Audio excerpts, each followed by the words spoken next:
Chapter 1. Unearthing the Ancient Burial Ground. Sohan wiped the sweat from his brow as he arrived at the construction site, a vast expanse of land earmarked for the ambitious project, a lake and a temple dedicated to the goddess Kali. The Bihar government claimed it was to create a spiritual and tourist attraction, but the locals knew better. This place was more than just an idle piece of land. It held secrets, dark and ancient. He was one of the 100 workers tasked with transforming the site. Sohan's strong build and unwavering dedication earned him the respect of his colleagues. He had a loving wife, Leela, and 2 children, Aisha and Arjun, whose bright smiles were his driving force to work tirelessly and earn enough to provide them with a better life. However, as the construction progressed, the workers began to notice strange and disturbing occurrences. At first, it was subtle, whispers carried by the wind, chilling them to the bone. But as days turned into nights, the voices grew louder, transforming into agonizing screams that seemed to emanate from beneath the ground.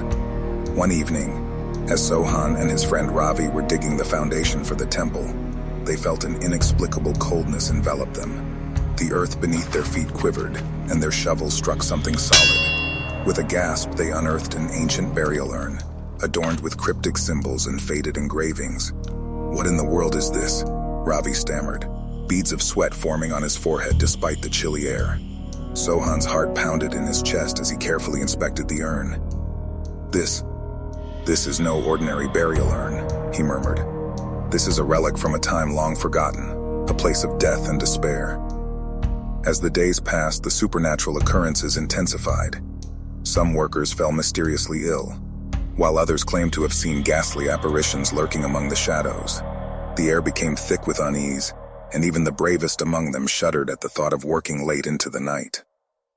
One stormy evening, Sohan and Ravi were returning to their makeshift camp when they heard an eerie, disembodied voice whispering from the depths of the forest surrounding the site. The voice spoke in a language unknown to them, its cadence both haunting and hypnotic. Ravi gripped Sohan's arm, his face pale with fear. What is that?" "I don't know," Sohan replied, struggling to keep his composure. "But we must find out." They followed the voice, stepping cautiously through the dense undergrowth. The trees seemed to close in on them, casting elongated shadows that danced in the moonlight. With every step, the whispers grew louder, their words becoming clearer and more menacing. Suddenly, they stumbled upon an eerie sight, a small clearing surrounded by ancient moss-covered stones. In the center stood a stone altar, adorned with decaying flowers and flickering candles. It was a makeshift shrine to the goddess Kali.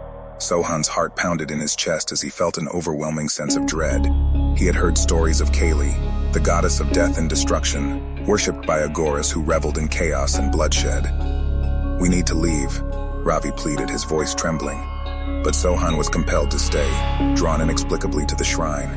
He noticed an ancient book lying beside it, its pages filled with ominous incantations and dark rituals. "We need to show this to the authorities," Sohan declared, snatching the book and clutching it tightly to his chest. As they turned to leave, a bone-chilling gust of wind swept through the clearing, extinguishing the candles in an instant. The whispers grew into a cacophony of anguished cries, and in the distance they caught a glimpse of a spectral figure standing amid the shadows. Fear and determination battled within Sohan as he held his ground.